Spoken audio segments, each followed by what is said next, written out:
While my cousins were loudly celebrating their vast wealth at my grandfather's funeral, I stood there holding a folded paper envelope with a single plane ticket inside. Everyone laughed at me that day.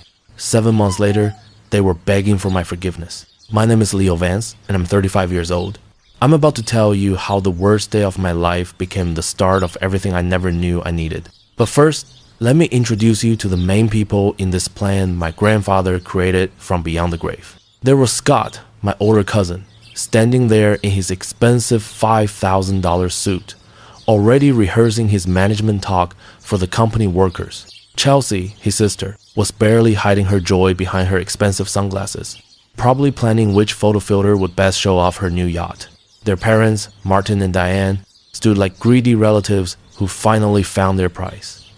My uncle's hand was already reaching for the papers the lawyer was holding. And then there was me, the high school history teacher who drove 4 hours in a simple car that needed new brakes just to say goodbye to the only person in this family who ever really saw me. Grandfather Arthur built a large business from simple beginnings. He turned a single fishing boat into sterling global logistics, and everyone wanted their piece of his kingdom. Everyone except me. I just wanted 5 more minutes to play chess with the old man, who taught me that the most powerful moves are the ones nobody sees coming.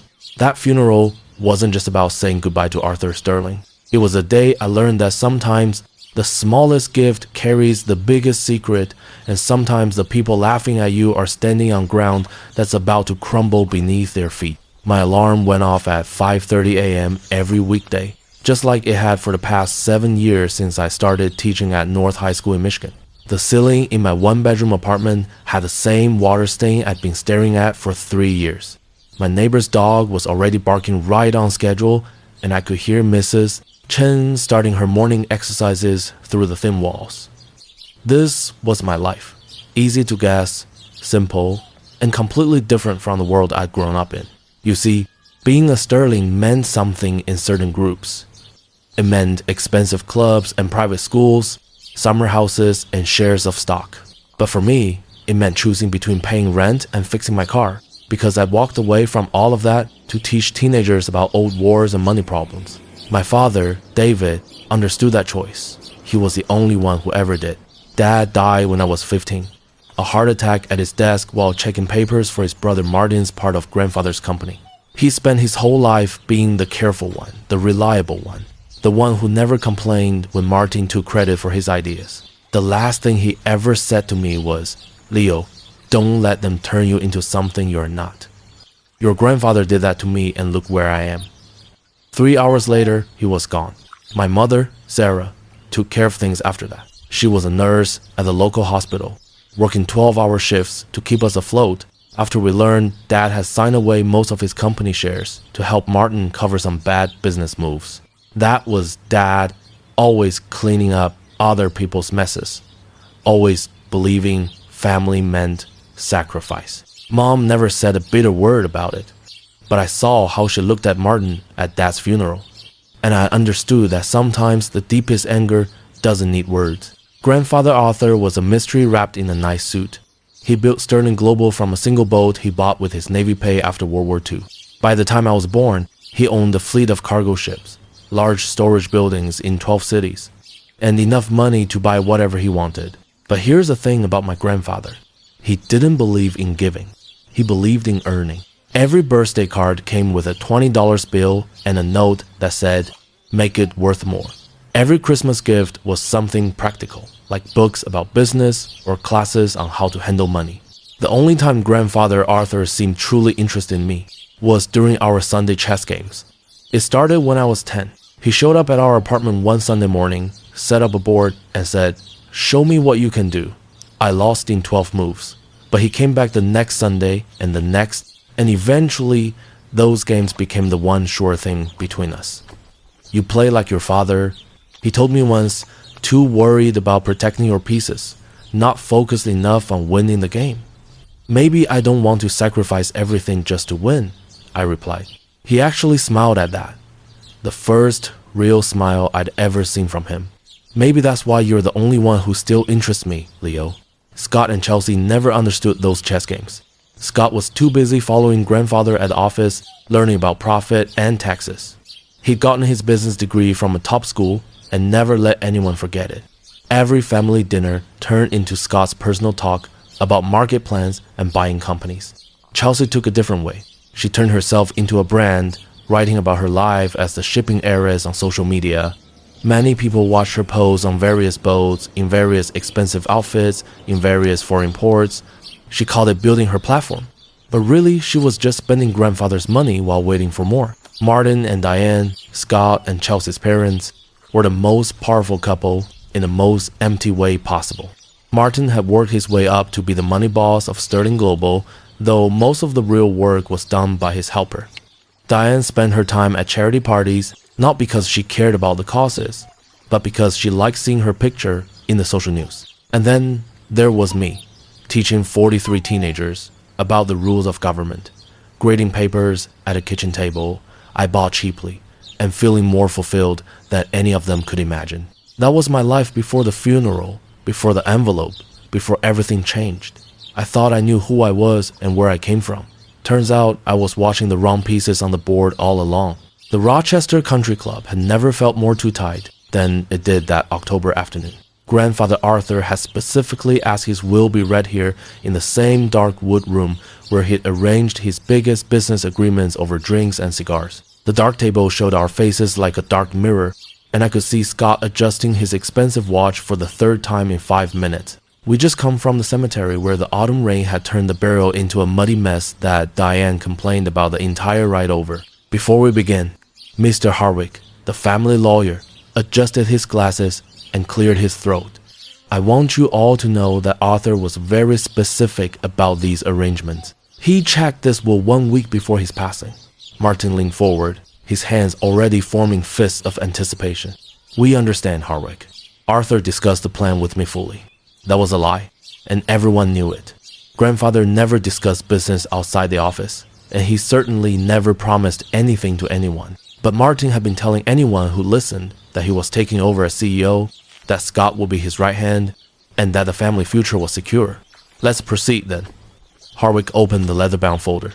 To my eldest son, Martin Vance, and his wife Diane, I give the estate in the Hamptons, and the investment money contained an account ending 471.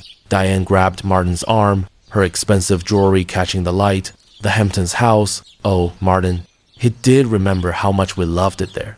To my grandson Scott Vance, Harwick continued, I give Sterling Global Logistics and all its operational assets, with the condition that he maintains current employee numbers for at least 1 year. Scott stood up so fast his chair scraped against the floor. I knew it, grandfather. I won't let you down. He was already pulling out his phone, probably to update his job title to CEO. To my granddaughter, Chelsea Vance, I give the Manhattan penthouse on Central Park West and the yacht, Serenity, currently docked in Newport. Chelsea let out a squeal that could have broken glass. The penthouse? Oh my God, do you know what that's worth? And the yacht? My followers are going to die. Mr. Harwick turned to me, and I saw something in his eyes that looked almost like pity. And to my grandson, Leo Vance, I give this. He pulled out a small white envelope, worn at the corners, my name written across it in grandfather's shaky handwriting. The room went silent for exactly 2 seconds before Scott started laughing loudly. Are you serious? Scott's voice cracked with amusement. That's it, an envelope. I took it with steady hands, though my heart was pounding hard. The paper felt thin, not important. Inside was a single plane ticket. Rome, one way, leaving in 48 hours. Let me guess. Scott grabbed the ticket from my hand before I could stop him. A basic ticket. Oh, this is rich. The teacher gets a vacation. Chelsea was already recording on her phone. This is actually funny. Leo, your face right now, don't worry. Maybe he left you some air miles too. Martin stood up, smoothing his tie with the authority of someone who just won everything. Arthur always said you didn't have the drive for business, Leo. At least he gave you something nice. Rome is lovely this time of year. It's probably his way of saying goodbye, Diane added, her voice dripping with fake pity. A little trip to help you feel better about everything. How thoughtful. My mother, who'd been silent in the corner, finally spoke. Is that everything, Mr. Harwick? That concludes the distribution of assets, Harwick replied, closing the folder. There is a personal letter for Leo to be opened only upon his arrival in Rome. A letter? Scott was practically yelling in laughter now. What's he going to say? Sorry you're poor. Enjoy the pizza. Scott, enough, Martin said, though he was smiling. Leo chose his path. He wanted to be a teacher, and Arthur respected that enough to give him a final small present. We should all be thankful for what we've received. I looked at the ticket again. October 15th, 3 p.m. Arrival, Flight 61. Why so exact? Why Rome? Grandfather had never mentioned Italy in all our years of chess games. He talked about Shanghai, London, Hamburg, but never Rome. Well, I stood up, sliding the ticket back into the envelope. I guess I better pack. You're actually going? Chelsea looked genuinely surprised. You're going to use your sick days to take a random trip to Rome. Your grandfather gave me a ticket. I said, meeting each of their eyes in turn, the least I can do is use it. Martin shook his head. Sentimental fool, just like your father. David never understood that feelings have no place in business either. That's when I knew I was definitely getting on that plane, because Martin was wrong about my father, wrong about me, and maybe, just maybe, wrong about what grandfather had really left me. The ticket weighed nothing in my pocket, but somehow it felt heavier than all the millions they just inherited. As I walked out of that country club, their laughter followed me to the parking lot. I remembered grandfather's last words to me during our final chess game. The best moves, Leo, are the ones your opponent never sees coming. The rain had stopped, and for the first time that day, the sun broke through the clouds. That night, I sat at my kitchen table staring at the plane ticket, while my laptop displayed my bank account balance, $1,847.23. My rent was due in 5 days. My car needed new brake pads. I had 43 essays on the Civil War to grade. Every logical part of my brain screamed that flying to Rome was crazy. But I couldn't stop thinking about grandfather's face during our last chess game. Just 2 weeks before he died. He'd been different that day, softer somehow. Like he finally stopped playing a role he'd been performing for decades. Leo, he said, moving his knight in a pattern I didn't recognize. What do you know about trust? It's earned, not given, I'd responded. The same answer he taught all of us since childhood. No, boy. Real trust is knowing when to follow without understanding why. Your father knew that. He trusted me with something once, something precious, and I failed him. But you, Leo, you're different. You don't want anything from me. I never have, grandfather. I know. That's why when the time comes, you'll trust me, even when everyone else thinks you're a fool. Now, holding that ticket, his words felt less like a memory and more like a message. I picked up my phone and called my mother. I'm going, I said as soon as she answered. I knew you would, Sarah replied without waiting. Your grandfather called me last month. He didn't say much, just that I should support whatever decision you made after the funeral. Mom, this is crazy. I can't afford to miss work. I have responsibilities. Leo, your father once told me that Arthur wasn't always a man we knew. He said there was a before and after in his father's life, and we only knew the after. Maybe this is about the before. I spent the next morning at North High arranging for a substitute teacher. My principal, Dr. Washington, wasn't happy about the sudden request, but I'd never taken a sick day in 7 years. So she approved 3 days off. Just thinking about history, Jasmine, how sometimes the most important moments look like nothing when they're happening. I packed light, one carry-on bag with 2 changes of clothes and my father's old leather journal that I'd carried since his funeral. The ride to the airport cost me money I couldn't spare, but I was already set on this crazy plan. At the gate, waiting to board, I pulled out the envelope again. That's when I noticed something I'd missed before. In the corner, barely visible, was a tiny number written in pencil. 1947, the year grandfather would have been 22. The year after he left the Navy. The man to my left was already asleep and snoring. The woman to my right had claimed both armrests. As the plane lifted off, Michigan shrinking below us, I thought about Scott, probably already in grandfather's office, sitting in his chair, feeling like a king. Chelsea was definitely posting sunset photos from the yacht by now.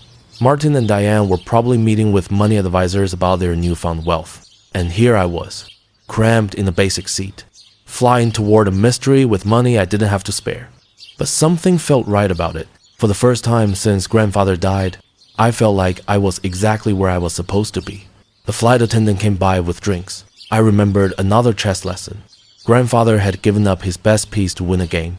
I'd been shocked, unable to understand why he'd give up so much. True strength isn't about what you keep, Leo, he'd explained. It's about what you're willing to lose to gain something better. Most people can't see past the loss. That's why they never really win. The plane banked east, heading into the night toward Rome and whatever grandfather had hidden there. My cousins thought they won everything that mattered. But as I settled in for the 8-hour flight, I had a feeling that grandfather's real game was just starting, and I was the only piece he'd placed to play it. The captain announced our flying height, and I closed my eyes, my father's journal pressed against my chest, trusting a dead man's plan, even though I couldn't see the board. The wheels touched down at Rome's airport at exactly 3:07 p.m. local time. My legs were cramped, my back hurt, and I'd barely slept. The Italian announcements mixed with English as we rolled to the gate, and suddenly the reality hit me. I was in Rome with no hotel reservation, no plan, and no idea what I was supposed to do next. Checking my passport was quick and confusing. Purpose of visit? The officer asked in broken English. I honestly don't know, I replied, too tired to lie. He looked at me strangely, but stamped my passport anyway. Welcome to Italy. I followed the crowd toward the outside, even though I only had my carry-on. The arrivals hall was a total mess. Families reuniting, drivers holding signs for business people, tourists looking lost. I was about to head for the exit when I saw it. A professionally printed sign reading Leo Vance, held by a man in an expensive black suit. My heart stopped. I approached cautiously. I'm Leo Vance. The driver's face lit up with relief. Mr. Vance, finally, please come quickly. His English was clearly understandable. Who sent you? Your grandfather arranged everything months ago. My name is Marco. Please, we have a long drive.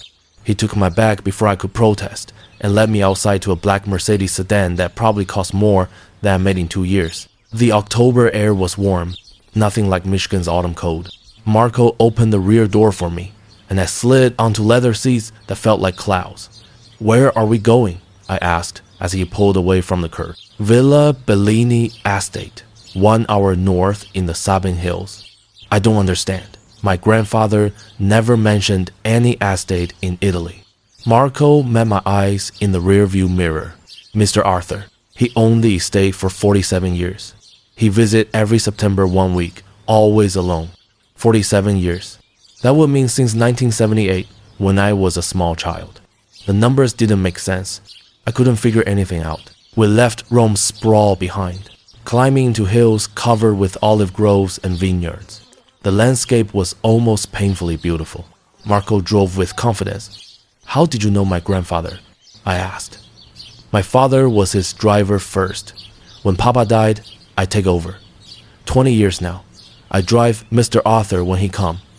20 years of September visits that none of us knew about. What else had grandfather hidden? The road became narrower, winding through a small village where old men sat outside a cafe watching us pass. Then Marco turned onto a private road lined with cypress trees. At the end, electronic gates opened automatically, showing a villa that took my breath away. 3 stories of honey-colored stone, terraces overlooking endless vineyards, gardens that looked like they belonged in a painting. Marco parked in front of massive wooden doors that had to be centuries old. Before I could process what I was seeing, the doors opened and an elderly woman came out. She was elegant in a way that had nothing to do with money and everything to do with grace. Her silver hair pulled back in a simple bun.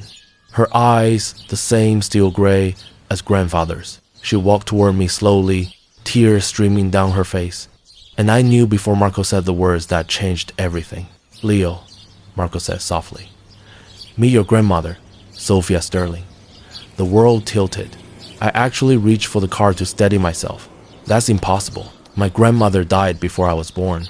Sophia reached me then, her hands taking mine, her grip surprisingly strong. Your American grandmother did die, Carol, but I am very much alive. Her voice was like music, her English perfect but formal. She studied my face like she was memorizing it. You have his eyes, she whispered. But your father's gentle spirit. Come inside, Leo.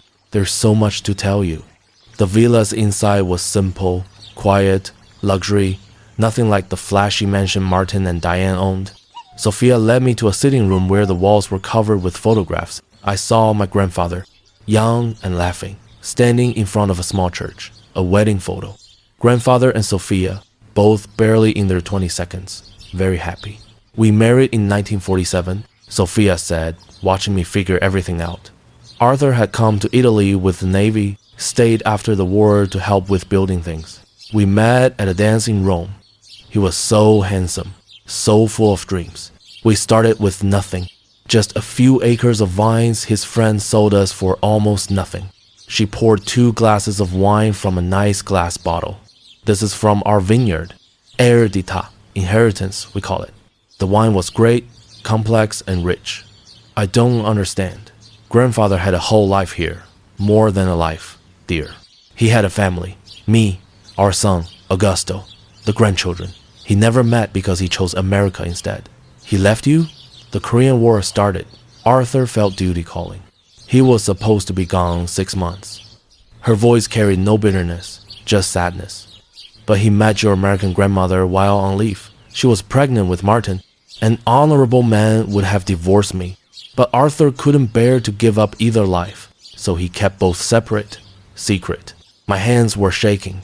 He lived a complete lie. No, Leo, he lived 2 truths. He loved us both in different ways. The vineyard grew, became successful. He sent money, visited every year, but he couldn't choose until today. She walked to an antique desk and pulled out a thick folder. Sterling Vineyards International, $47 million in assets. It's all yours, Leo. He was very specific. Not Martin, not Scott, you. The documents Sophia handed me were huge. Deeds, contracts, bank statements, all proving that my grandfather had built an entirely separate business on this side of the Atlantic. But what hit me hardest was the video she played on an old laptop recorded just 1 month before grandfather died. His face filled the screen, and for the first time ever, he looked peaceful. Leo, if you're watching this, then you trusted me enough to take the flight. Good. You always were the only one who understood that some things matter more than money. Your cousins got what they always wanted from me, the look of being successful. But looks can be false. Sterling Global has been losing huge amounts of money for 3 years. I've hidden it in the books, but Scott's about to inherit the major problem. The penthouse has 3 mortgages. The yacht is leased. The Hampton estate. The bank owns 70% of it. I gave them exactly what they showed me. They valued empty prices that look golden from the outside. But you, Leo, you visited me every Sunday just to play chess. Never asked for anything. Never tried to get a better place. You chose teaching over money because you wanted purpose. So I'm giving you what you never asked for. Truth, family, and yes, wealth that's actually real. The vineyard makes 2 million bottles a year. The villa has been in Sophia's family for 300 years.